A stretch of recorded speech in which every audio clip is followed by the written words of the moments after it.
जय श्री कृष्णा।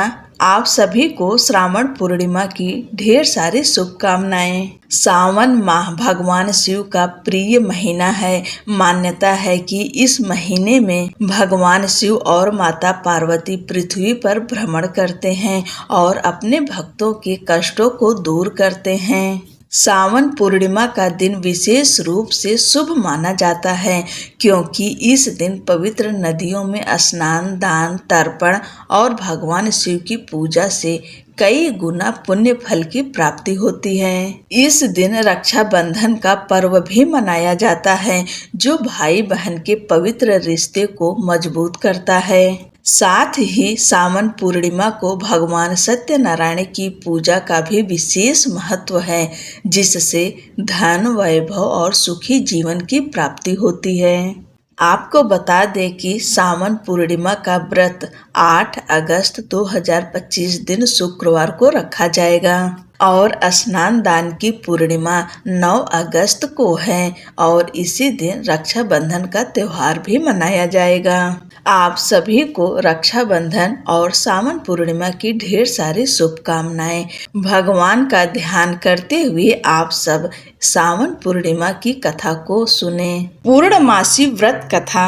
द्वापर युग में एक समय की बात है कि यशोदा जी ने श्री कृष्ण से कहा, हे कृष्ण, तुम सारे संसार के उत्पन्न करता, पोषक तथा उसके संहार करता हो। आज कोई ऐसा व्रत मुझसे कहो जिसके करने से मृत्यु लोक में स्त्रियों को विधवा होने का भय न रहे तथा यह व्रत सभी मनुष्यों की मनोकामनाएं पूर्ण करने वाला हो।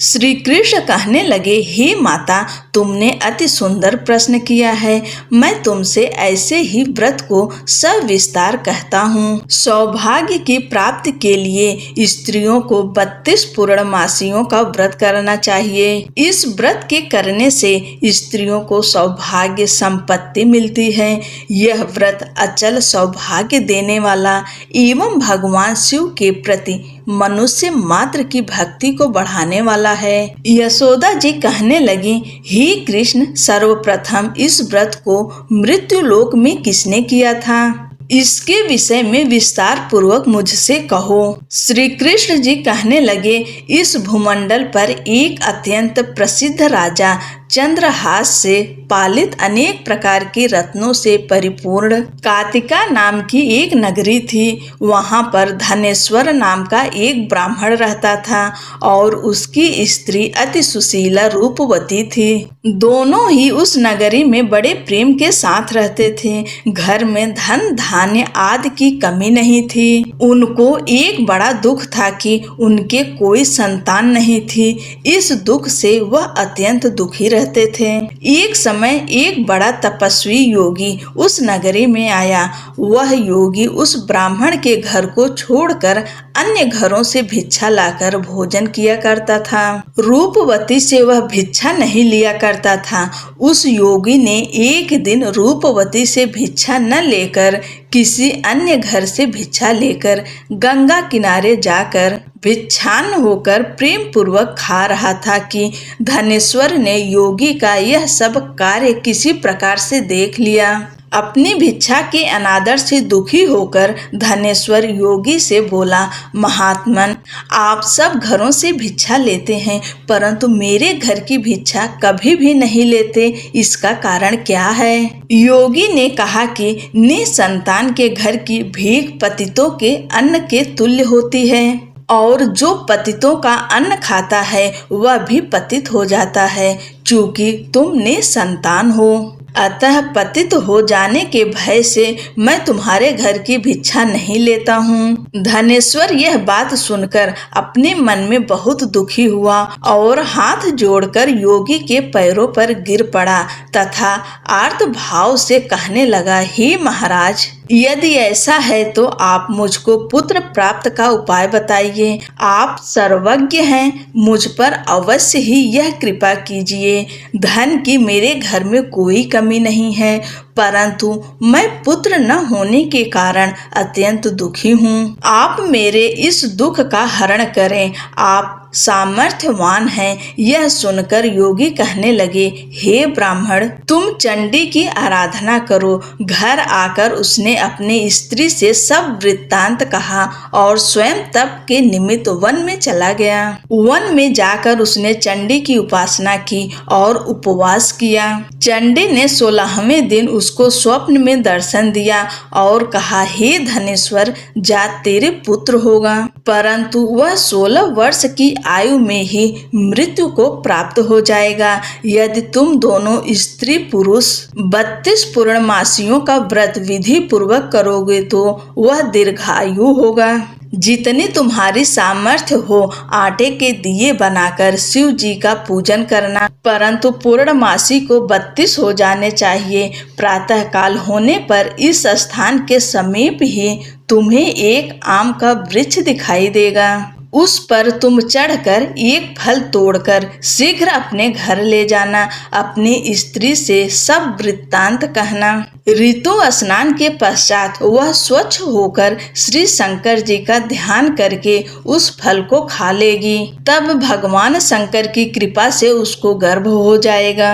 जब वह ब्राह्मण प्रातः काल उठा तो उसने उस स्थान के पास ही एक आम का वृक्ष देखा, जिस पर एक अत्यंत सुंदर आम का फल लगा हुआ था। उस ब्राह्मण ने उस आम के वृक्ष पर चढ़कर उस फल को तोड़ने का प्रयत्न किया, परंतु वृक्ष पर कई बार प्रयत्न करने पर भी वह न चढ़ पाया। तब तो उस ब्राह्मण को बहुत चिंता हुई और विघ्न विनाशक श्री गणेश जी की वंदना करने लगा। हे दयानिधे, अपने भक्तों के विघ्नों का नाश करके उनके मंगल कार्य को करने वाले, दुष्टों का नाश करने वाले, रिद्धि सिद्धि को देने वाले, आप मुझ पर कृपा करके इतना बल दें कि मैं अपने मनोरथ को पूर्ण कर सकूं। इस प्रकार गणेश जी की प्रार्थना करने पर उनकी कृपा से धनेश्वर वृक्ष पर चढ़ गया और उसने एक अति सुंदर आम का फल देखा।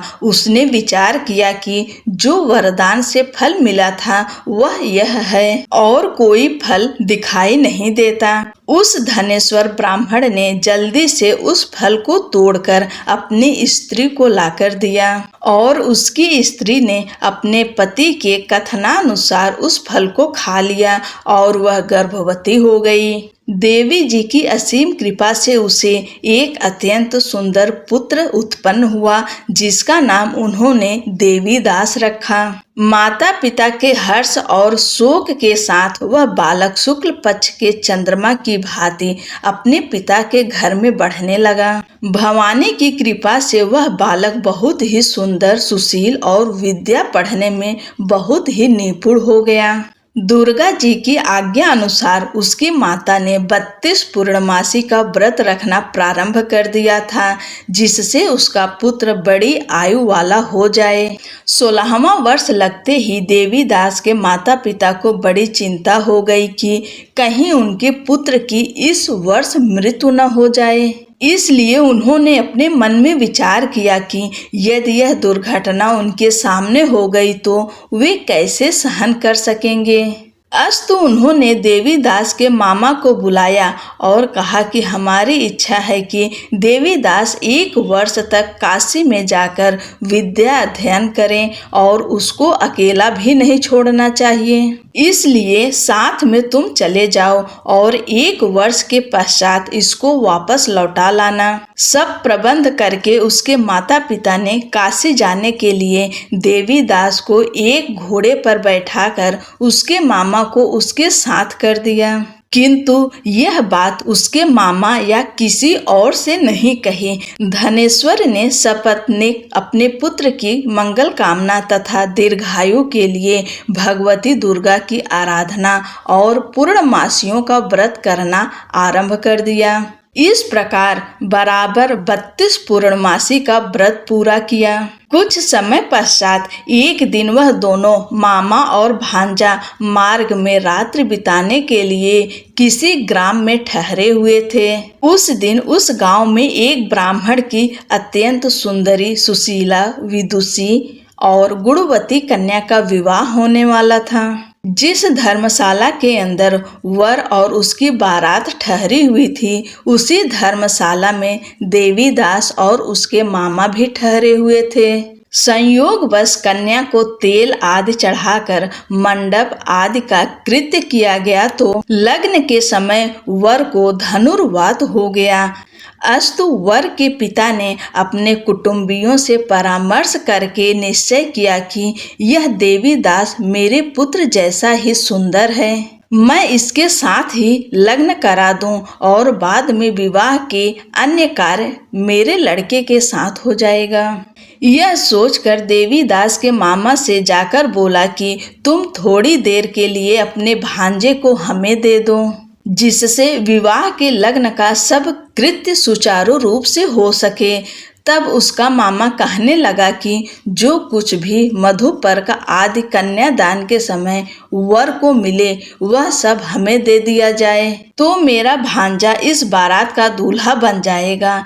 यह बात वर के पिता ने स्वीकार कर लेने पर उसने अपने भांजा वर बनने को भेज दिया और उसके साथ सब विवाह कार्य रात्रि में विधि पूर्वक संपन्न हो गया। पत्नी के साथ वह भोजन न कर सका। वह एकांत में सोचने लगा कि न जाने यह कैसी स्त्री होगी। वह एकांत में इसी सोच में गरम निश्वास छोड़ने लगा तथा उसकी आंखों में आंसू भी आ गए। तब वधू ने पूछा कि क्या बात है, आप इतने उदासीन व दुखी क्यों हो रहे हैं? तब उसने सब बातें जो वर के पिता व उसके मामा से हुई थी उसको बतला दी।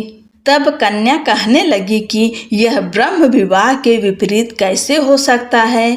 देव, ब्राह्मण और अग्नि के सामने मैंने आपको ही अपना पति बनाया है, इसलिए आप ही मेरे पति हैं। मैं आपकी ही पत्नी रहूंगी, किसी अन्य की कदापि नहीं। तब देवीदास ने कहा, ऐसा मत करिए, क्योंकि मेरी आयु बहुत थोड़ी है। मेरे पश्चात आपकी क्या गति होगी, इन बातों को अच्छी तरह विचार कर लो। परंतु वह दृढ़ विचार वाली थी, बोली कि जो आपकी गति होगी वही मेरी गति होगी। हे स्वामी, आप उठिए और भोजन करिए, आप निश्चय ही भूखे होंगे। इसके बाद देवीदास और उसकी पत्नी दोनों ने भोजन किया तथा शेष रात्रि वे सोते रहे।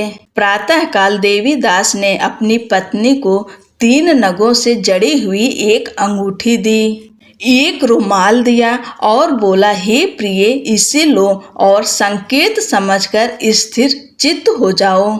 मेरे मरण और जीवन जानने के लिए एक पुष्प वाटिका बना लो, उसमें सुगंधित वाली एक नव मल्लिका लगा लो, उसको प्रतिदिन जल से सींचा करो और आनंद के साथ खेलो कूदो तथा उत्सव मनाओ। जिस समय और जिस दिन मेरा प्राणांत होगा ये फूल सूख जाएंगे और जब ये फिर हरे हो जाएं तो जान लेना कि मैं जीवित हूँ। यह बात निश्चय करके समझ लेना कि इसमें कोई संशय नहीं है। यह समझाकर वह चला गया। प्रातःकाल होते ही वहां पर गाजे बाजे बजने लगे और जिस समय विवाह के कार्य समाप्त करने के लिए वर तथा सब बाराती मंडप में आए तो कन्या ने वर को भली प्रकार से देखकर अपने पिता से कहा कि यह मेरा पति नहीं है। मेरा पति वही है जिसके साथ रात्रि में मेरा पाणी ग्रहण हुआ था, इसके साथ मेरा विवाह नहीं हुआ है। यदि यह वही है तो बताए कि मैंने इसको क्या दिया। मधुपर्क और कन्यादान के समय जो मैंने भूषणादि दिए थे उन्हें दिखाए तथा रात में मैंने क्या गुप्त बातें कही थी वह सब सुनाए। पिता ने उसके कथा अनुसार वर को बुलवाया। कन्या की यह सब बातें सुनकर वह कहने लगा कि मैं कुछ नहीं जानता। इसके पश्चात लज्जित होकर वह अपना समूह लेकर चला गया और सारी बारात भी अपमानित होकर वहां से लौट गई। भगवान श्री कृष्ण बोले, हे माता, इस प्रकार देवीदास काशी विद्या अध्ययन के लिए चला गया। जब कुछ समय बीत गया तो काल से प्रेरित होकर एक सर्प रात्रि के समय उसको डसने के लिए वहां पर आया। उस विषधर के प्रभाव से उसके शयन का स्थान चारों ओर से विष की ज्वाला से विषैला हो गया, परंतु व्रतराज के प्रभाव से उसको काटने न पाया, क्योंकि पहले ही उसकी माता ने 32 पूर्णिमा का व्रत पूर्ण कर रखा था। इसके बाद मध्याह्न के समय स्वयं काल वहां पर आया और उसके प्रभाव से उसके प्राणों को निकालने का प्रयत्न करने लगा, जिससे वह मूर्छित होकर पृथ्वी पर गिर पड़ा। भगवान की कृपा से उसी समय पार्वती जी के साथ श्री शंकर जी वहां पर आ गए। उसको मूर्छित दशा में देखकर पार्वती जी ने भगवान शंकर से प्रार्थना की कि हे महाराज, इस बालक की माता ने पहले 32 पूर्णिमा का व्रत किया था, जिसके प्रभाव से हे भगवान आप इसको प्राण दान दें। भवानी के कहने पर भक्त वत्सल भगवान श्री शिव जी ने उसको प्राण दान दे दिए। इस व्रत के प्रभाव से काल को भी पीछे हटना पड़ा और देवी दास स्वस्थ होकर बैठ गया। उधर उसकी स्त्री उसके काल की प्रतीक्षा किया करती थी। जब उसने देखा कि उस पुष्प वाटिका में पत्र पुष्प कुछ भी नहीं रहे तो उसको अत्यंत आश्चर्य हुआ, और जब वह वैसे ही हरी भरी हो गई तो वह जान गई कि वह जीवित हो गए हैं। यह देखकर वह बहुत प्रसन्न मन से अपने पिता से कहने लगी, हे पिताजी, मेरे पति जीवित हैं, आप उनको ढूंढिए। जब 16वां वर्ष व्यतीत हो गया तो देवी दास भी अपने मामा के साथ काशी से चल दिया। इधर उसे ससुर उसको ढूंढने के लिए अपने घर से जाने वाले ही थे कि वह दोनों मामा भांजा वहां पर आ गए। उसको आया देखकर उसका ससुर बड़ी प्रसन्नता के साथ अपने घर ले आया। उस समय नगर के निवासी भी वहां इकट्ठे हो गए और सबने निश्चय किया कि अवश्य ही इसी बालक के साथ इस कन्या का विवाह हुआ था। उस बालक को जब कन्या ने देखा तो पहचान लिया और कहा कि यह तो वही है जो संकेत करके गया था। तदुपरांत सभी कहने लगे कि भला हुआ जो यह आ गया, और सब नगर वासियों ने आनंद मनाया। कुछ दिन बाद देवी दास अपनी पत्नी और मामा के साथ अपने ससुर के घर से बहुत सा उपहार आदि लेकर अपने घर के लिए प्रस्थान किया। जब वह अपने गांव के निकट आ गया तो कई लोगों ने उसको देखकर उसके माता पिता को पहले ही जाकर खबर दे दी कि तुम्हारा पुत्र देवी दास अपनी पत्नी और मामा के साथ आ रहा है। ऐसा समाचार सुनकर पहले तो उन्हें विश्वास ही नहीं हुआ, किंतु जब और लोगों ने भी आकर उनकी बात का समर्थन किया तो उनको बड़ा आश्चर्य हुआ। लेकिन थोड़ी देर में देवी दास ने आकर अपने माता पिता के चरणों में अपना सिर रखकर प्रणाम किया और उसकी पत्नी ने अपने सास ससुर के चरणों को स्पर्श किया तो माता पिता ने अपने पुत्र और पुत्र वधू को अपने हृदय से लगा लिया और दोनों की आंखों में प्रेमाश्रु बह चले। अपने पुत्र और पुत्र वधू के आने की खुशी में धनेश्वर ने बड़ा भारी उत्सव किया और ब्राह्मणों को भी बहुत सा दान दक्षिणा देकर प्रसन्न किया। श्री कृष्ण जी कहने लगे कि इस प्रकार धनेश्वर 32 पूर्णिमाओं के व्रत के प्रभाव से पुत्रवान हो गया। जो भी स्त्रियां इस व्रत को करती हैं वे जन्म जन्मांतर में वैधव्य का दुख नहीं भोगती और सदैव सौभाग्यवती रहती हैं। यह मेरा वचन है, इसमें कोई संदेह नहीं मानना। यह व्रत पुत्र पौत्र को देने वाला तथा संपूर्ण कामनाओं को पूर्ण करने वाला है। 32 पूर्णिमाओं के व्रत करने से व्रती की सब इच्छाएं भगवान शिव जी की कृपा से पूर्ण हो जाती है। बोलो लक्ष्मी नारायण की जय। भगवान भोलेनाथ माँ पार्वती की जय। हर हर महादेव।